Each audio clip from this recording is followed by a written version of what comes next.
अगर मैं कहूँ कि छोटे से गांव में एक छोटे परिवार में एक लड़का जन्म लेता है जिसके जन्म पे उसके पापा बहुत खुश होते हैं। बेटे का नाम श्रीकांत रख देते हैं। लेकिन तभी पता चलता है कि श्रीकांत की आंखें नहीं हैं। श्रीकांत देख नहीं सकता है तो उसका बाप उसे जिंदा दफनाने जाता है तो श्रीकांत की माँ उसे रोक लेती है। फिर हमें दिखाते हैं कि श्रीकांत का छोटा भाई भी आ जाता है और जैसे तैसे श्रीकांत को उसके घर वाले पाल लेते हैं।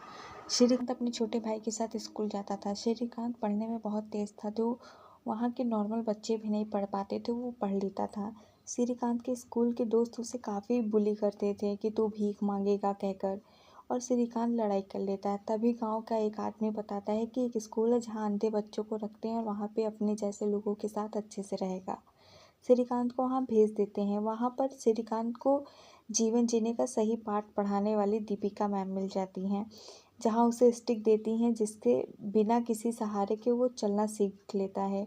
फिर हमें दिखाते हैं कि श्रीकांत बड़ा हो गया है तो वहाँ पर पैसे डोनेट करने वाले कुछ लोग आए होते हैं। तो श्रीकांत वहाँ पर बोल देता है कि मैं देख नहीं सकता पर मुझे खुशबू आती है, किचन में चिकन बन रहा होता है पर ये लोग मुझे दाल भात देते हैं।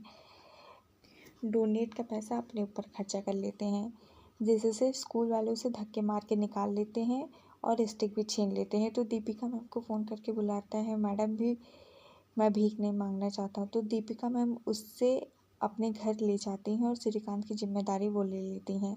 और श्रीकांत 10th में टॉप करता है। उससे 11th में साइंस लेना चाहता है लेकिन उसे अंधे होने के कारण कोई एडमिशन नहीं देता है।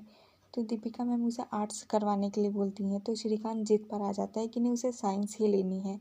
तो जाके स्कूल पर केस कर देता है। अब कोर्ट में प्रिंसिपल बुक लेकर आता है, कहता है इसमें कुछ पढ़ के दिखाओ तो मैं एडमिशन दे दूँगा।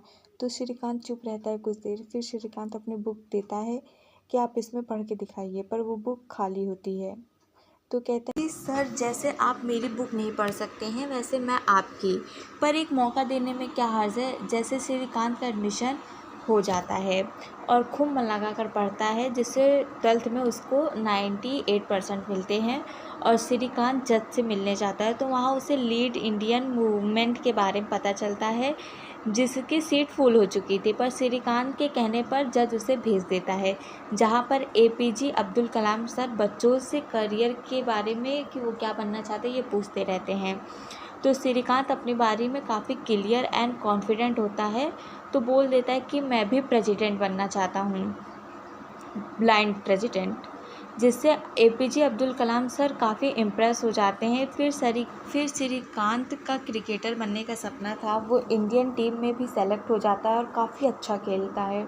और मैं जब मूवी देख रही थी ना तब मैं सोच रही थी कि अगर श्रीकांत क्रिकेट नहीं छोड़ता तो आज विराट से भी आगे होता, क्योंकि वो बिना आग के भी इतना अच्छा खेल रहा था।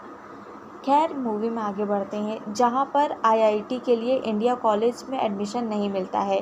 तो दीपिका मैम उससे कहती हैं कि बाहर के कॉलेज में ट्राई करूँ क्या।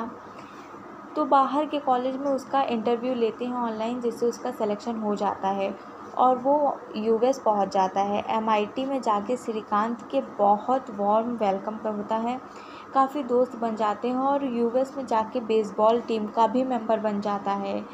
काफ़ी अच्छा खेलने लगता है कि उसकी लाइफ की स्टोरी छपने लगती है।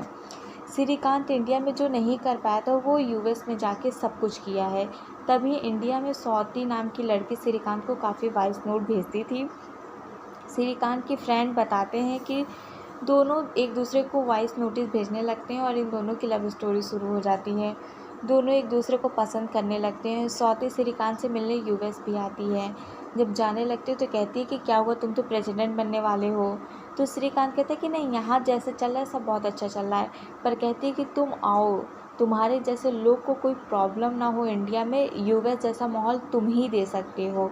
तो श्रीकांत सोचने के बाद इंडिया आ जाता है, दीपिका मैम से मिलता है और दोनों कंप्यूटर कोचिंग खोलते हैं।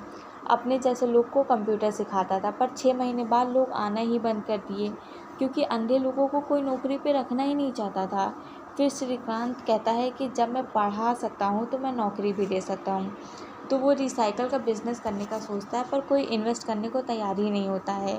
जब श्रीकांत को कचरा बोलकर, बेकार करके, इग्नोर करके भगा देते थे, तो वो APJ अब्दुल कलाम सर से मिलता है, बताता है। तो वो कहते हैं कि मेरी सैलरी जो मिलती है उसमें से मैं ज़रूर इन्वेस्ट करूँगा।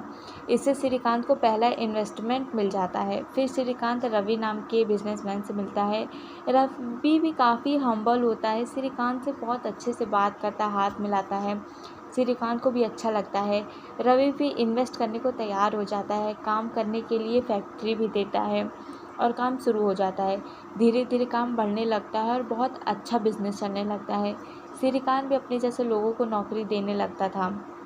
तभी न्यूज़ चैनल वाले कवर करने आते हैं, जहाँ पर रवि और श्रीकांत दोनों होते हैं, पर रवि पर ज़्यादा फोकस करते हैं कि कैसे आप एक अंधे इंसान पर भरोसा करके उसे आगे बढ़ाए, इस लायक बनाया। तो श्रीकांत को बुरा लगता है कि सारा आइडिया मेरा था, मेरे को इग्नोर किया।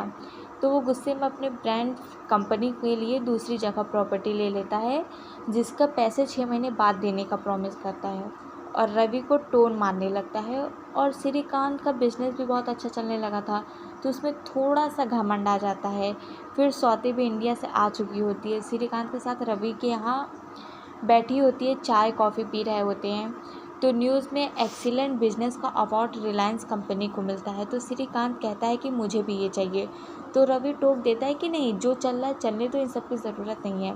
तो श्रीकांत ये बात अपने ईगो पर ले लेता है, तो कहता है कि अब तो मुझे ये चाहिए ही। अब तो श्रीकांत फेमस भी हो जाता है, उसे पार्टी के लोग भी मिलने आते हैं। तो पार्टी के लोग के साथ श्रीकांत ज़्यादा रहने लगता है। रवि से बदतमीज़ी से बात करता है, किसी को कुछ टाइम नहीं देता है। और 6 महीने बाद जो पैसे देने थे उसका फ़ोन आता है, तो उसको उल्टा धमकी देने लगता है। बचपन से आज तक श्रीकांत ने कभी अपने अंधे होने का फ़ायदा नहीं उठाया, लेकिन वो फर्स्ट टाइम वो अपने अंधे होने का फ़ायदा भी उठाने लगता है। पुलिस भेजकर उसको कंपनी से बाहर निकलवा देता है। तो दीपिका मैम उसे समझाती हैं श्रीकांत को कि मैंने तुम्हें स्टिक के सहारे चलना सिखाया था, तुम तो लोगों का सहारा लेने लगे हो। तो श्रीकांत के पार्टी वाली मैडम बुलाती ही होती हैं, कहीं प्यार से उसको वेलकम करती हैं, क्योंकि श्रीकांत को पार्टी की टिकट देनी होती है।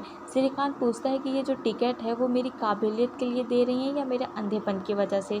तो मैडम कहती हैं कि टिकट खरीदने के लिए पैसे ज़रूरी हैं और जीतने के लिए काबिलियत नहीं, संपत्ति ज़रूरी होती है, जो कि तुम्हारे अंधापन देगा। तो श्रीकांत टिकट नहीं लेता है, वापस कर देता है और वहाँ से चला जाता है।